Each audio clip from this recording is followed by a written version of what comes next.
When I just reinstalled the stock shifter, I didn't completely understand how to reinstall the shift boot, so I just watched a couple videos and I figured out how to do it, and I'll show you guys right now. Okay, so the first step before we go out to the car, you're gonna put it out like this, inside out, and then take the skinny side on top, stick it up through here. There we go. Right about there is good. And then you're gonna take a zip tie. There's 3 of these that came with the Acuity set, so I have all 3 of them. And now we're just gonna do it.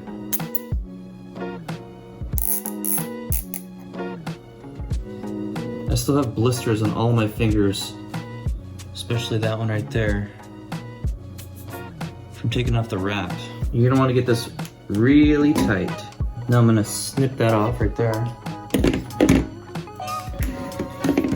Okay, now that I cut that off, if we flip it upside down, it should. Damn, that's tall. There we go. Awesome. There we go. Let's get this back in there.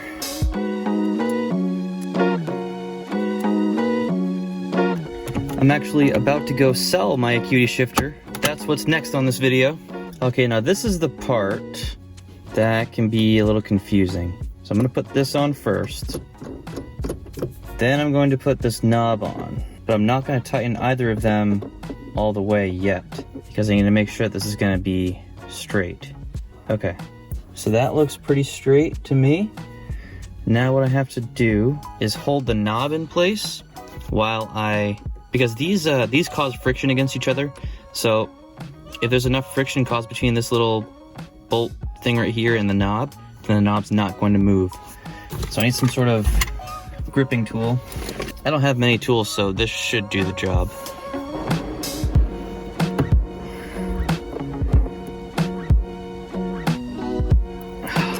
There.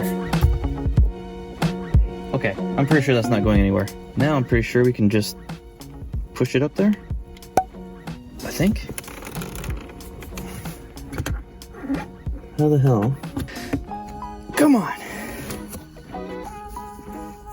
So I'm on my way to sell the shifter.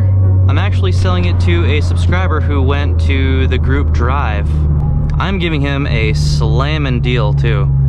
I checked the Facebook group to make sure I was giving a fair price, and turns out I am basically giving it away. I'm gonna let him have it for 200 bucks. I'm gonna turn right around and buy the intake for the 9th gen with that money though. Yeah, brother. Charlie, you want the window down, baby? Look. Good girl.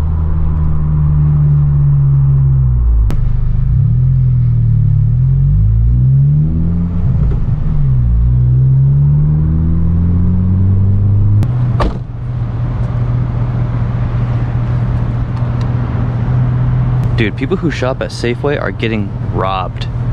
I don't understand how they even stay in business with their prices. It's absolutely insane. What's up, man? Seiko? Good to see you, man. How you doing? Good. How about you? All right, so I'll show you the shifter. So, you have the shifter. Yep. This is already in. I never took this out. So okay. if like when I bought this, you had to put this in yourself, but it's already in there. And then your adjustments right here for the height. Yes. And for the throw. Right here for the throw. And then Gate spacing. Gate spacing. Yep. Yep. I never even mess with the gate spacing, but no, you can do that if you want. Shift linkage bushings. I never even opened them. I don't even know what they look like. Yeah, I know. Okay, all that stuff. And then these are your parts that you're gonna need for the install. This is the one for the cable, I guess, right? The O-ring thing? Yep. Yeah. So you've seen the install videos. Okay. I have. And then this part. Right now I'm using stage 2 kit for my SI. Oh, okay. Type R plus stage 2 Acuity goodies. Okay. The gate spacing and all those things, I already changed it, but I'm just going for stage 3 kit because well, it's good shape. Yeah, it's precise basically. It's extremely solid. I mean, if it weren't for me having Vivian drive this, then I would have left it on. She enjoys the feel of, the really loose feel of the stock shifter, and the shift knob that came with this doesn't have a diagram on it, and she really liked that. And it just, yeah, I wish Acuity would make more products for the 10th gens, because I mean, they do a phenomenal job. This is going to be the last episode of the e-tuning process with Yash Tune for now, until I get more bolt-ons on. My Acuity cold air intake is actually arriving this Friday, so this weekend I will put that on. So I just got tune 11 from Josh. He said VTEC is now enabled at 4800, trying to broaden up the torque band and see if we can squeeze out a bit more. Rev limit is now set to 7600 RPM. He said let's keep doing pulls and some daily driving as well. Everything's looking good on my end. He also sent me some messages on Instagram. He said, sent tune 11, car is really healthy. Especially just for an exhaust, that's crazy. So, I guess that's good. This is what he explained to me. Also, it'll take 7600 all day. The thing is, looking at your power band, say I get your log back, and then I see that it starts losing power after, let's say, 72, 73. And there's no point to rev it out to 76, you know. Maybe if you need the extra revs and you're in a close match, or you know, you're getting close to the finish line, then rev it out to 76. You know, you're going to end up, you know, during that time between shifts, you're going to end up losing some power. So if you need to, those 76, revving out to 76 will be there, you know, if you need to do the extra revs, like I said. But, you know, I'll give you a chart, not so much looking at the numbers, but as how your power band looks like. So there you'll see where you make peak torque, and then, you know, where you make peak power, and then where it starts to fall off and whatnot. Yeah, you guys heard it straight from Josh. We'll see how much power we can get out of this. And then I'll also be racing a stock 10th gen SI with just a cold air intake. All right, let's go. So I'm just trying to be as productive as possible with my time, because we're losing daylight here in California, and I have a lot of stuff to do once I get home right now. But this is after work, which is why I am wearing my uniform. I really try to avoid that, but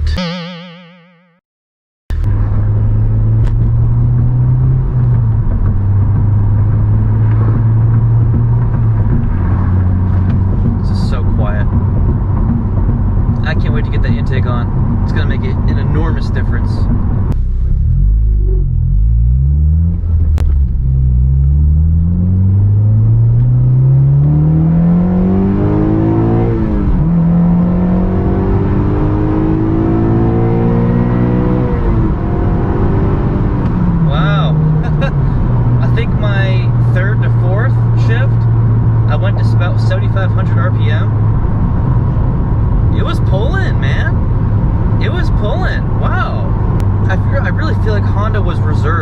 When they put out the 9th gen Civic Si with the K24Z7, a lot of people actually, when they're doing K24 swaps, they prefer to do the K24A2. We have the economy VTEC in the Z7, and it seems to do fine. Okay, so I'm about to end my city driving data log. I just ended it, and now once we pull onto this highway here, I mean, it's got a speed limit of like 65, so I should be good to do my 3rd gear pull from 2000 RPM all the way to 76.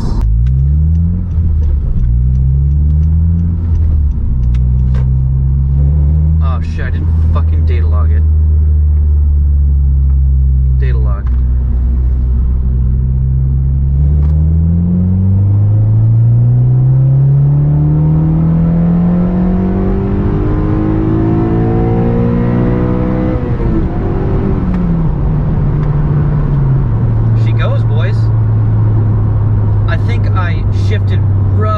Right before the fuel cut, or right during it, I don't know. Alright, once again, I've had zero time the past couple days in the evening to do any filming. So, right now I'm flashing tune 12 to the car, and this is what Josh had to say about the tune so far. He said, not sure about you, but on my end, your car should feel torquey throughout the entire power band and should pull till red line. Let's do a pull again. So all he wants is that 3rd gear pull. He also sent me a bunch of videos on Instagram, which I'll play for you right here. So, man, just want to give you a, brief explanation as to what's going on right now. So these lines, these 3 lines, as you can see at the bottom right here, are your pulls. So as you can tell, they're pretty much right on top of each other, which is good. That means your power band is consistent every single time. Like I said, I wouldn't worry too much about the numbers, but in regards to how your power band looks. So as you can tell, 76, you're pretty much making power to a red line. We've been adjusting your AFRs so far. This is the final one right here. Pretty smooth right now. I'm playing with your ignition timing and cam angles towards red line, seeing if I can squeeze out some more. Alright, so I've been driving the car for about 10-12 minutes. It's all warmed up. I'm gonna try to do this with one hand. I don't like to put the GoPro on my head before I have to go to work because it messes up my hair. So we're logging. Oh shit. I have to wait for all these damn cars to pass.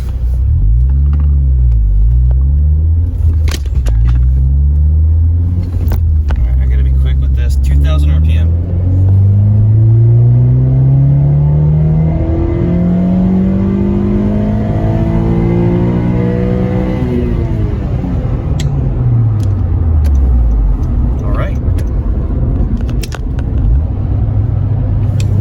Takes me up to like,